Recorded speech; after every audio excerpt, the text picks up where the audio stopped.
हाय नमस्कार लोगोफोर नोंथांमोन बयखौबो भिउ ब्लग इउटुब चेनेलाव बरायनाय जाबाय।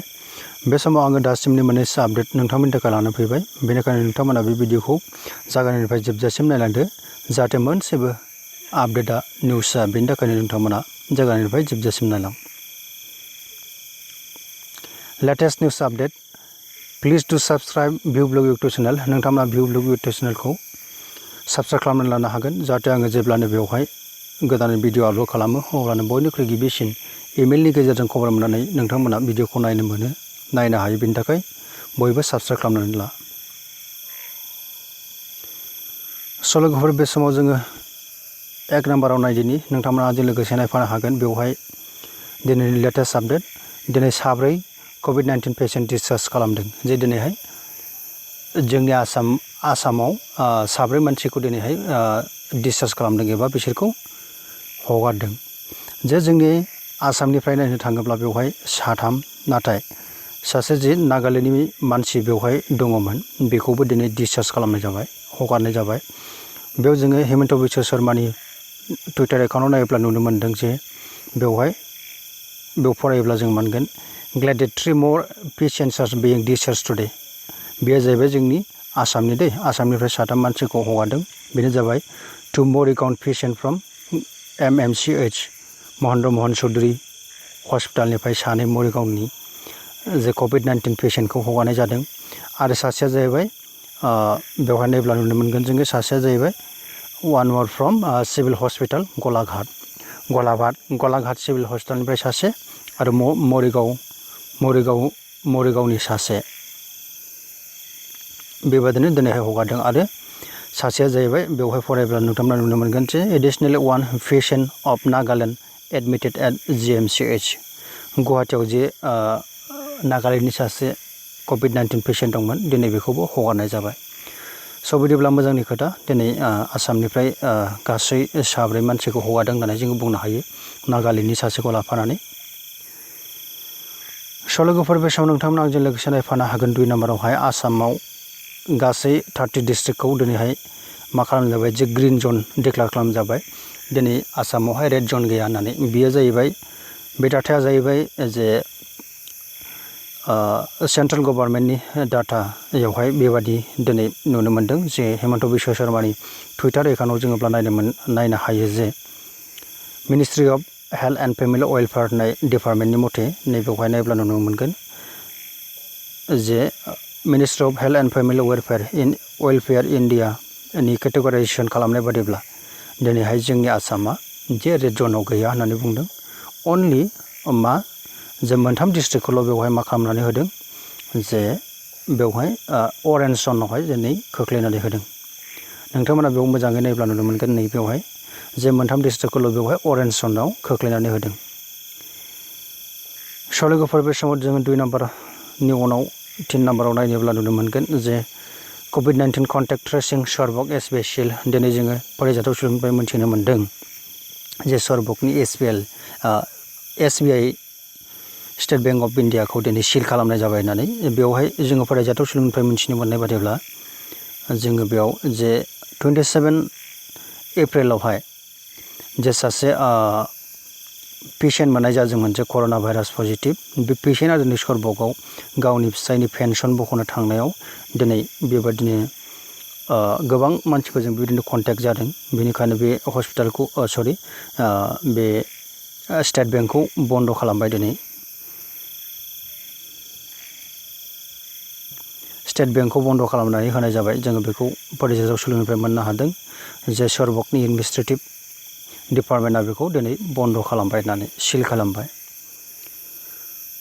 स' लोगोफोर बे समाव नोंथांमोना आंजों लोगोसे नायफानो हागोन 4 नाम्बाराव इन्डियायाव दिनै 24 घन्टानि गेजेराव 1993 निउ केसेस मोननाय जादों। India COVID-19 count rises to 35,443। जे दिनैहाय 24 घन्टानि गेजेराव इन्डियायावहाय नैबेबादि गोदान केसेस मोननाय जादों होननानै बुंदों। आरो दिनै गासै 35,043सिम दिनैहाय केसेसआ दावखोहैबाय इन्डियायाव। जोङो बेखौ दिनै बेबादि जोङो डाटा मोननो हानाय जादों। बे जाहैबाय Lav Agarwal joint secretary union health and family welfare welfare मिनिस्ट्रिनि बियो बुंथिनाय बादिब्ला प्रेस मिडियानि गेजेराव बुंथिनाय बादिब्ला जोङो बेबादि मोननो हादों जे 1993 निउ केसेस उइदिन 24 आवार्सनि गेजेराव आरो गासै 35,400 जोङो मोननो हाबाय जे लाभ अग्रवालनि प्रेस बिबुंसारनि गेजेरजों बुंथिनानै होनाय बादिब्ला बिथाङा जाहैबाय सासे union health family and welfare मिनिस्ट्रिनि सासे माबियो सेक्रेटारि दे। स' लोगोफोर बे समाव नोंथांमोना आंजों लोगोसे नायफानो हागोन बेवहाय फार्स्ट नाम्बाराव कर'ना स्टेटास अफ इन्डिया। दिनै कर'ना भाइरासआ दुलाराय मुलुगाव गोसारनायजों लोगोसे जोंनि भारत हादरावबो दिनै माबायदि गोसारनानै दं बेनि डाटाखौ आङो नोंथांमोननि सिगाङाव लाबोदों। बेयाव नायोब्ला नुनो मोनगोन नोंथांमोना जे इन्डिया एस अफ मे 1 फार्स्टा बाजिनि डाटा मथे दे बियो दहाय फार्स्टानि मथे बेवहाय जोङो बेसेबां कनफार्म केसेस मोनखोनो गासै 35,365 कनफार्म केसेस मोननाय जाबाय आरो रिकभारिया जाहैबाय जोंनि दिनै भारत हादराव 9,065 सुबुङा दिनै रिकभारि जाबाय आरो थैनायनि अनजिमाया दिनै दावखोहैबाय 1,152 थामहिनबा 1,152 दिनै थैबाय जोङो बेखौ मोननो हादों आरो दासिमाव गासै एक्टिभ जानानै दं बे केसेस मोननाय आरो रिकभारि जानाय आरो थैनाय गासैखौ दानख'जोबनानै बेसेबां जानानै दं जे बेवहाय गासै बेसेबां जाना दं होननानै बुंदों बेवहाय 25,148 सुबुंनियाव दिनै दासिमबो इन्डियावहाय एक्टिभ जानानै दं जों बेखौ मोननो हानाय जादों। स' लोगोफोर बे समाव नोंथांमोना आंजों लोगोसे नायफानो हागोन बेवहाय 6 नाम्बाराव top 5 state of India with corona cases. Bharat हादराव भारतनि बबे बबे स्टेटआवहाय बयनिख्रुइ बांसिन कर'ना भाइरासआ गोसारनानै दं आरो बेसेबां एक्टिभ जानानै दं आरो बेसेबां डिसचार्ज जाखो बेनि डाटाखौ आङो नोंथांमोननि सिगाङाव बेयाव लाबोदों। जोङो बेयाव नायोब्ला नुनो मोनगोन बयनिख्रुइ गिबिसिनावनो दङ जाहैबाय महाराष्ट्र दिनैसिमलागै बेसेबां केसेस मोनजाखो 10,498 केसेस मोननाय जाबाय आरो दासिम एक्टिभ जानानै दं 8,266 डिसचार्ज जादों अनलि 1,773 आरो थैनायनि अनजिमाया जाहैबाय 459 बेसेबांसिम जाहैबाय। बे समाव नोंथांमोना नायनो हागोन गुजरातआव नायोब्ला जों नुनो मोनगोन दासिम केसेस मोननाय जाबाय 4,395 आरो एक्टिभ जानानै दं 3,568 आरो डिसचार्ज जाबाय 613 आरो बेयाव थैनायनि अनजिमा 214 जोङो दिनै मोननो हानाय जादों। स' लोगोफोर बे समाव नोंथांमोना आंजों लोगोसे नायफानो हागोन दिल्लीयाव नायोब्ला जों दा नुनो मोनो जाहैबाय बेवहाय 2,515 केसेस मोननाय जाबाय दासिमहालागै आरो दा एक्टिभ जानानै दं 2,362 थामहिनबा 2,362 एक्टिभ जानानै दं आरो डिसचार्ज जाबाय 1,094 आरो थैनायनि अनजिमाया जाहैबाय 59। बे समाव नोंथांमोना आंजों लोगोसे नायफानो हागोन मध्य प्रदेशआव 4 नाम्बाराव गोग्लैनानै दङ स्टेट हिसाबै जा बेयाव दासिमाव केसेस मोननाय जाबाय जे बेसेबां 2,716 आरो एक्टिभ जानानै दं 1,985 आरो डिसचार्ज जाबाय 590 आरो थैनायनि अनजिमाया 141 दिनैहाय बेवहाय थैबाय। स' जोबथारनायाव नोंथांमोना नायनो हागोन बेवहाय फार्स्ट नाम्बाराव राजस्थानाव बेयाव दिनैसिम जोङो केसेस मोननायखौ नुनो मोनदों 2,642 आरो एक्टिभ जानानै दं 1,936 थामहिनबा 1,936 आरो बेयाव डिसचार्ज जाबाय अनलि 644 आरो थैनायनि अनजिमाखौ जोङो बेयाव मोननो हादों जाहैबाय 61।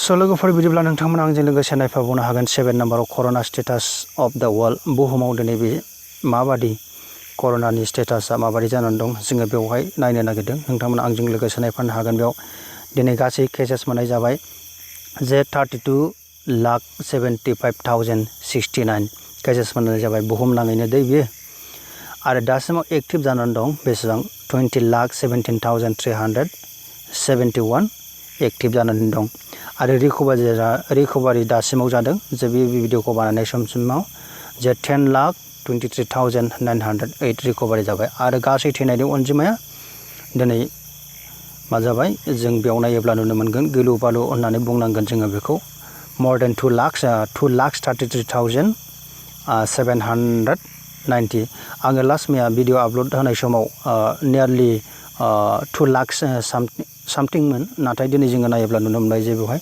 2,33,790 अब्ला जोङो गिथावना होननानै बुंनांगोन बे बेरामखौ दिनै सानफानि बेसेबां साग्लोबदों जोङो बेखौ नुगासिनो दङ। स' लोगोफोर नोंथांमोना बे समाव जों लोगोसे नायफानो हागोन 8 नाम्बाराव top 5 country of world with दा कर'ना भाइरास केसेस जे दिनै दुलाराय मुलुगाव बबे हादरावहाय बयनिख्रुइ बांसिनै कर'ना भाइरास केसेस मोननाय जाखो आरो बेसेबां थैखो बेनिनो आङो मोनबा काउन्ट्रिखौ बेवहाय नोंथांमोननि थाखाय लानानै फैदों। नोंथांमोना फारियै नायलांफाबानो जाबाय आंजों लोगोसे। स' लोगोफोर बे समाव जोङो नायनि जे बेवहाय काउन्ट्रि दं, केसेस दं, एक्टिभ, रिकभार, डेथ जोङो बेफोर गासैखौ दिनैहाय नायोब्ला बेबादि नुनो मोनगोन। इउएसआव दिनैहाय केसेस मोननाय जाबाय 10,70,032 केसेस आरो दासिमाव एक्टिभ जानानै दङ जे 8,53,066 आरो रिकभार जाबाय दिनै 1,53,947 आरो थैनाया जाहैबाय नै 63,019 दिनैहाय बेसेबांबा बुरजा दिनै आमेरिकायाव बेबादि दावगानायखौ जोङो नुनो मोनदों। जोङो मैया लास्ट भिडिअ आपडेटआव 60,000 नुदोंमोन। दिनै 24 घन्टानि गेजेरावनो जोङो नियारलि 3,000 केसेस एबा डेथ जोङो बेवहाय मोननो हानाय जाबाय। स' लोगोफोर बे समाव नोंथांमोना जों लोगोसे नायफानो हागोन स्पेनाव दिनैसिमहालागै केसेस मोननाय जाबाय 2,13,435 आरो एक्टिभ जानानै दं 76,842 आरो रिकभारि जाबाय 1,12,050 आरो थैनायनि अनजिमा जाहैबाय 24,543।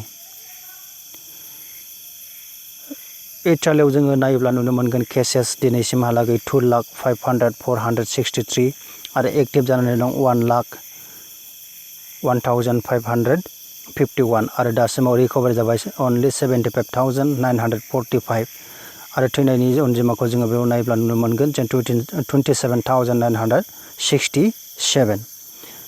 बे समाव नोंथांमोना आंजों लोगोसे नायफानो हागोन इउनाइटेड किंडमाव नायोब्ला जोङो नुनो मोनगोन बेवहाय 1,72,481 केसेस मोननाय जाबाय आरो दासिमाव एक्टिभ जानानै दङ 1,44,778 आरो रिकभारि जादों अनलि 861 आरो थैनायनि अनजिमाया जाहैबाय बेवहाय 26,842। जोबथारनायाव जोङो नायनो हागोन बेवहाय फ्रान्सआव जोङो नायब्ला नुनो मोनगोन गासै केसेस दासिमाव 1,67,381 आरो एक्टिभ जानानै दङ 92,510 आरो रिकभारि जाबाय 50,381 आरो जोङो थैनायनि अनजिमाखौ बेयाव नायोब्ला नुगोन जे 24,410 जोङो बेबादि दिनैहाय दुलाराय मुलुगाव कर'ना भाइरासआ माबायदि गोसारदों जोङो बेबादि नुनो हादों। दिनै दिनावनो दिन बारायगासिनो दं। जोङो बेनिखायनो बे कर'ना भाइरासखौ जोङो गिथावना होननानै बुंनो हायो। बेनिखायनो जोङो बेनिफ्राय बयबो हुसियार थानांगोन। बे बेरामनिफ्राय जोङो बारग'नांगौब्ला ससियेल डिस्टेन्सिंखौ मेइनटेन खालामनांगोन। नांगौनि बांसिन जोङो बायह्रायाव ओंखारनो नाङा आरो जोङो जेब्ला ओंखारो अब्लाबो ससियेल डिस्टेन्सिंखौ जेब्ला ओंखारो जोङो मेइनटेन खालामनांगोन। स' लोगोफोर बे बेरामनिफ्राय बारग'नो थाखाय जों बयबो न'आवनो थानांगोन। स' stay home, stay safe. Thank you for watching this video. Bye bye.